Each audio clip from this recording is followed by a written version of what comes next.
Tadi saya katakan rakyat itu hanya akan bisa mencatat jika arteria dahlan itu tidak diproses minimal oleh MKD. Nah nanti akhirnya apa? Ya sudahlah, biarlah sanksi sosial aja yang bicarakan begitu. Tapi Anda harus lihat ini, sanksi sosial itu jauh lebih sempurna daripada hanya sanksi hukum bagi terutama ya terkait dengan partai misalnya PDIP. Apa yang akan terjadi misalnya tagar Sunda tanpa PDIP itu menjadi sebuah kenyataan. Coba Anda bayangkan itu. Nah, jadi dalam hal ini ya saya bisa mengatakan ya sanksi hukum itu bukanlah obat yang terakhir dan termanjur. Tapi justru sanksi sosial itu justru itu obat terakhir, termanjur dan mematikan. Oh, gitu Mas.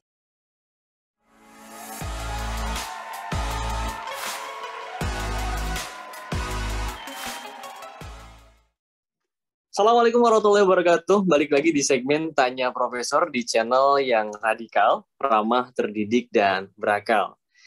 Alhamdulillah, seperti biasa sudah hadir di samping saya, ada Prof. Suteki. Assalamualaikum, Prof. Suteki. Waalaikumsalam warahmatullahi wabarakatuh.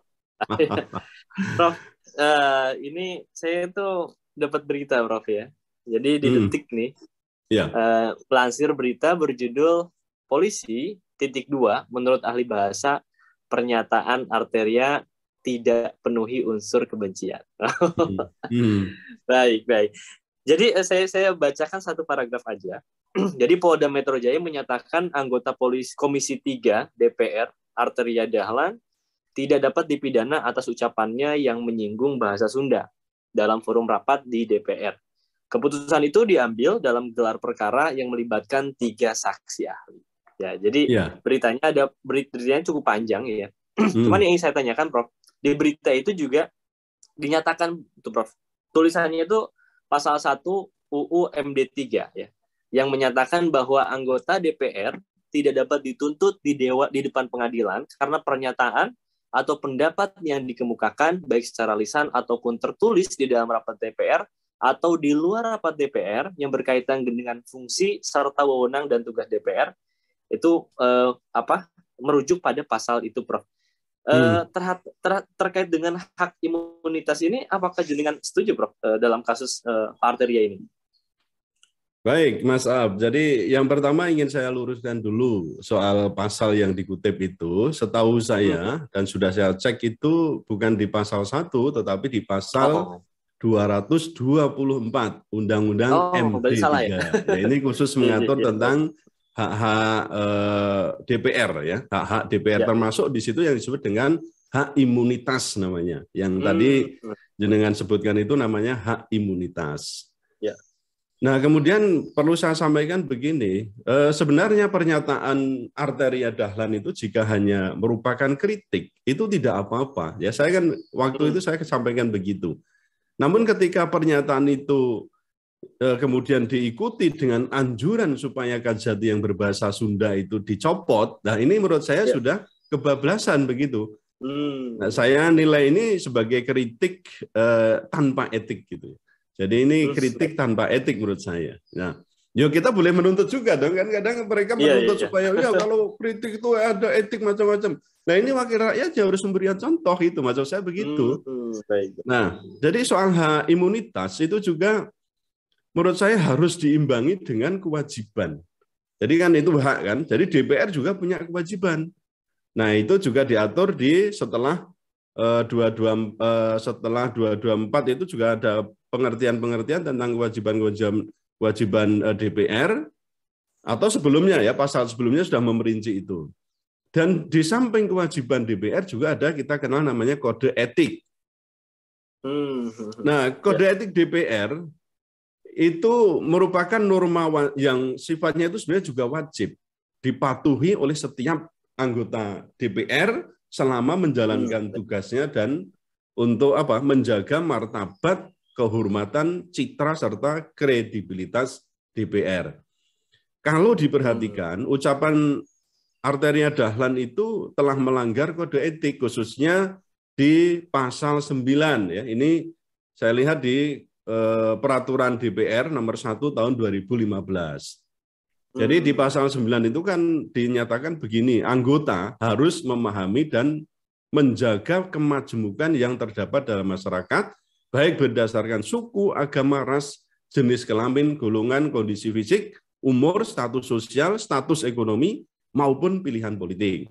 Kemudian yang kedua, ini juga cukup penting yang harus saya sampaikan, anggota dalam melaksanakan fungsi tugas dan wewenangnya tidak diperkenankan berprasangka buruk atau bias terhadap seseorang atau suatu kelompok atas dasar yang tidak relevan, baik dengan perkataan maupun dengan tindakan. Nah, lalu kode etik karena itu wajib, maka ada sanksinya. Di pasal 21 itu disebutkan bahwa ketika anggota DPR itu dinyatakan melanggar kode etik, maka bisa dikenakan sanksi, baik itu yang ringan, hanya cukup dengan peringatan atau teguran lisan tertulis, atau yang sedang itu dengan pemindahan keanggotaan pada alat kelengkapan DPR, misalnya dari Komisi 3 dipindah ke Komisi 1 dan seterusnya itulah, atau pemberhentian dari jabatan pimpinan DPR atau pimpinan alat kelengkapan DPR. Nah, yang berat ini di sini yang ketiga, itu namanya sanksi berat, dengan pemberhentian sementara paling singkat 3 bulan atau pemberhentian sebagai anggota. Nah, jadi ya ini memang kalau dilihat dari sisi hak imunitas tadi, memang betul bahwa anggota DPR itu tidak dapat dituntut di depan pengadilan karena apa? Pernyataan, pertanyaan atau pendapat yang dikemukakan baik secara lisan maupun tertulis dalam rapat DPR ataupun di luar rapat DPR yang berkaitan dengan fungsi serta wewenang dan tugas DPR. Nah, ada satu hal yang perlu saya sampaikan juga, Mas. Sebenarnya kalau jenisnya itu misalnya ada rapat tertutup, kemudian ada rahasia yang harus dipegang, tapi kemudian yang bersangkutan itu menyatakan sendiri, ini tidak termasuk namanya bisa menggunakan hak imunitas. Nah, saya waktu itu perlu bertanya juga, maksudnya yang rapat dengar pendapat dengan Kejaksaan Agung itu apakah termasuk rapat tertutup dan hasilnya harus disimpan atau tidak? Nah, ini yang harus kita lacak lebih lanjut. Jadi maksudnya tidak semua pernyataan itu selalu bisa dilekatkan dengan hak imunitas, maksudnya begitu. Baik. Ya. Oke, baik, Prof. Tapi ada alasan kedua nih, Prof. Yang masih juga saya kutip di berita ini. Jadi alasannya yang kedua kayak gini, Prof. Konteks penyampaian Saudara Arteria Dahlan itu dalam sebuah rapat resmi yang harus menggunakan bahasa resmi, yakni bahasa Indonesia. Dan hal ini juga diatur dalam pasal 33 nomor 24 tahun 2009 tentang bendera, bahasa, dan lambang negara. Di antaranya bahasa Indonesia wajib digunakan dalam komunikasi resmi. Apa tanggapan jenengan, Prof, dengan kedua ini? Ya, saya sih setuju aja ya. Jadi penggunaan bahasa Indonesia sebagai bahasa pengantar dalam forum resmi negara itu memang harus demikian ya, sebagaimana undang-undang tentang bahasa, lambang negara dan seterusnya tadi. Nah, kecuali jika terkait dengan orang asing yang misalnya diminta hadir di dalam forum tersebut atau mengundang masyarakat yang misalnya tidak bisa berbahasa Indonesia umpama. Nah, itu kan ya enggak apa-apa digunakan bahasa lain gitu. Nah, sebagai simbol negara, bahasa Indonesia memang wajib digunakan dalam rapat resmi tersebut. Ya. Sementara itu, kalau misalnya ada soal celetukan atau mungkin kalimat singkat dan seterusnya itu dari bahasa Jawa, saya kira ya itu hal yang biasa dan harus kita maklumi. Nah, kemudian penggunaan bahasa daerah dalam sebuah rapat resmi itu kan tidak menunjukkan atau tidak kemudian mengindikasikan bahwa seseorang tidak nasionalis atau tidak, wah ini rasa nasionalismenya rendah, nggak bisa begitu. Kenapa? Karena memang nasionalisme kita pun itu kan dibangun dan berasal dari daerah-daerah. Ingat ini ya, kita itu nggak ada langsung jadi nasional Indonesia, nggak ada. Kita juga bermula dari daerah-daerah itu. Nah, mungkin malah bisa saya katakan di sini penggunaan bahasa daerah itu sesekali itu bisa mencairkan suasana rapat yang kaku kan itu kan, atau mungkin malah bahkan dari situ ya kita mendapat kosakata baru ya, kosakata baru, dan ini bisa seringkali bisa menjadi ini Mas namanya kata serapan dalam bahasa Indonesia. Nah itu kan bahasa Indonesia kan juga menyerap kan dari bahasa asing itu bisa Inggris, Arab, atau mungkin juga Belanda, kemudian bahasa daerah itu bisa diserap untuk menjadi kosakata baru di bahasa Indonesia kita. Jadi soal penggunaan bahasa daerah itu saya kira tidak perlu dipermasalahkan. Yang penting di rapat resmi tersebut orang itu ya paham atau nanti akan mencoba untuk memahami apa sih maksudnya. Nah, nanti kan jadi namanya kosakata baru itu. Oke, baik. Oke. Terkait dengan jenengan kan beberapa kali nyinggung soal industri hukum nih, Prof. Oh, ya. Di industri hukum ya. Adakah korelasi dengan kasus Arteria Dahlan, Prof? Kalau dalam pandangan jenengan? Ya, umpama ini kita kaitkan dengan kasusnya Mas Edi Mulyadi ya. Itu kan sama-sama sebenarnya sebagai wartawan, sedangkan Mas Arteria Dahlan sebagai anggota DPR. Itu keduanya sebenarnya punya namanya hak imunitas itu. Artinya memang kalau dalam hal ini DPR itu lebih ditekankan pada hak untuk bicara, sedangkan Edi Mulyadi sebagai wartawan itu adalah hak untuk menulis berita, menyampaikan informasi, yang mencari, kemudian menyampaikan apapun itu bisa disampaikan, tidak boleh dilarang. Bahkan kalau dilarang itu yang melarang atau yang mencegah untuk menyiarkan berita itu bisa dipidana 2 tahun lebih lah, itu bisa dikenakan itu. Nah, ini kan bisa jadi masalah besar ketika misalnya dalam memaknai, kalau tadi Arteria Dahlan masuknya hak imunitas sebagai anggota DPR, sedangkan Mas Edi Mulyadi ada yang menilai itu bukan produk jurnalistik. Karena apa? Itu pernyataan-pernyataan yang bukan merupakan produk jurnalistik gitu loh. Nah, jadi dalam hal ini kalau kita katakan taruhlah itu ada sedikit perbedaan, ini terkait dengan industri hukum itu ya. Artinya industri hukum kan sebenarnya kan penegakan hukum, bahkan saya katakan bukan hanya penegakan hukum, tapi mulai dari pembentukan hukum sampai pada penegakan itu bisa jadi penegakannya itu miskin atau tidak memihak pada persoalan kebenaran dan keadilan.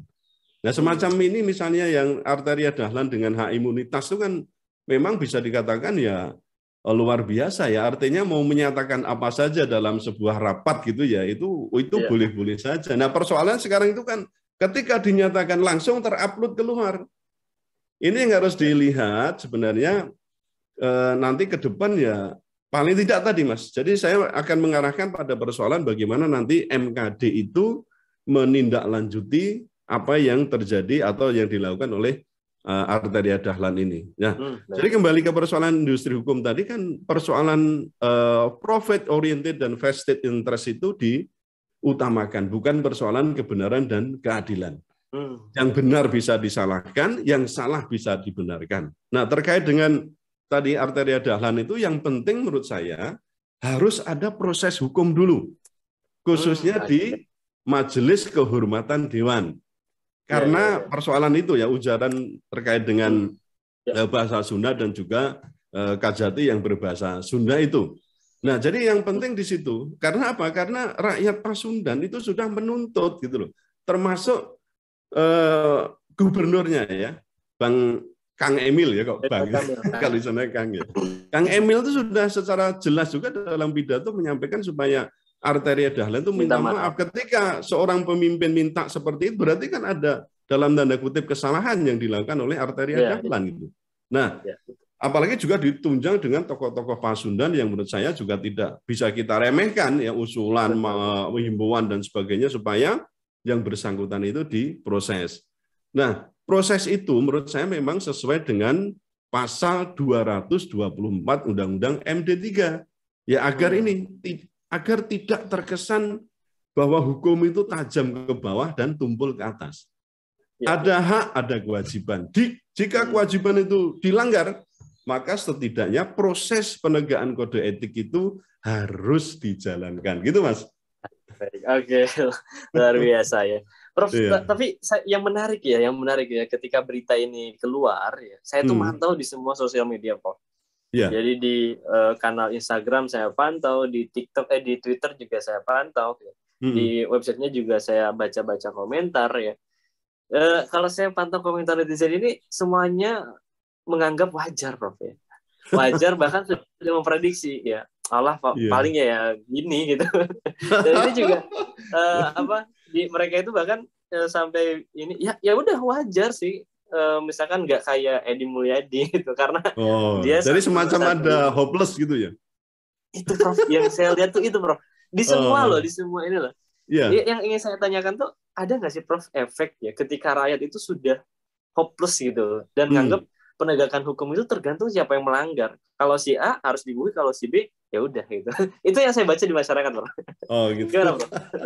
Ya, pertama saya sarankan ya, atau kita himbau itu rakyat pun harus disadarkan bahwa secara ideal itu kan memang hukum itu tidak memihak, itu betul, ya kan? Itu kita punya prinsip namanya equality before the law. Before the law. Ya, tetapi juga sudah saya sering katakan kepada Mas Aap juga bahwa equality before the law itu seringkali dihadapkan pada the haves always come out ahead.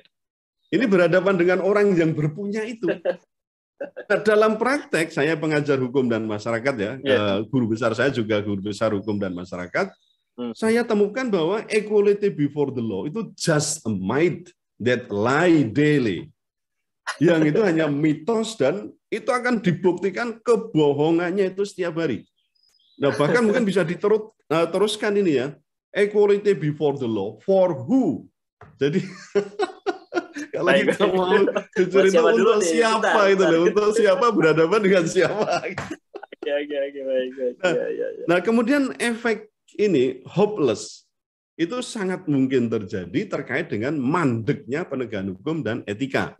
Nah, rakyat hanya mencatat, Mas, di dalam ini saya kira hanya mencatat jika misalnya Arteria Dahlan tidak diproses minimal ini di MKD, karena memang kalau nanti untuk terus sampai ke pidana memang harus lolos dulu di MKD, Mas. Kalau MKD itu tidak memutuskan bahwa ya bisa diproses pidana, nggak bisa, karena jadi ini sebagai filter atau sebagai pengaman gitulah ya, sebagai bumper gitu ya, sebagai bumper maksud saya, sebagai bumper dari setiap anggota DPR supaya tidak mudah untuk dipidanakan begitu. Nah, jadi tadi saya katakan rakyat itu hanya akan bisa mencatat jika Arteria Dahlan itu tidak diproses minimal oleh MKD. Nah, nanti akhirnya apa? Ya sudahlah, biarlah sanksi sosial aja yang bicarakan begitu. Tapi Anda harus lihat ini, sanksi sosial itu jauh lebih sempurna daripada hanya sanksi hukum bagi terutama ya terkait dengan partai misalnya PDIP. Apa yang akan terjadi misalnya tagar Sunda tanpa PDIP itu menjadi sebuah kenyataan. Coba Anda bayangkan itu. Nah, jadi dalam hal ini ya saya bisa mengatakan ya sanksi hukum itu bukanlah obat yang terakhir dan termanjur. Tapi justru sanksi sosial itu justru itu obat terakhir, termanjur dan mematikan. Oh, gitu Mas. Jadi kalau misalnya harus tidak apa-apa ya semonggo lah, itu nanti rakyat Pasundan yang akan menilai. Jadi semua kan tidak harus diukur dari sisi legal formalistik, tapi hukum adat atau mungkin juga kearifan lokal atau mungkin aspek etis ini yang akan dicatat betul oleh rakyat Pasundan. Baik, oke. Luar biasa. Terima kasih Prof. Suteki ya. Oke, Puan dan Tuan, demikian tadi 4 pertanyaan yang saya ajukan ke Prof. Suteki. Ya, terima kasih banyak yang sudah menonton sampai di sesi 4.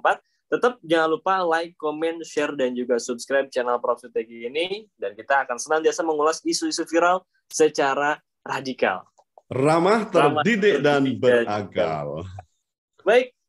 Terima kasih atas waktunya Prof. Suteki dan juga Puan dan Tuan. Saya pamit undur diri. Assalamualaikum warahmatullahi wabarakatuh.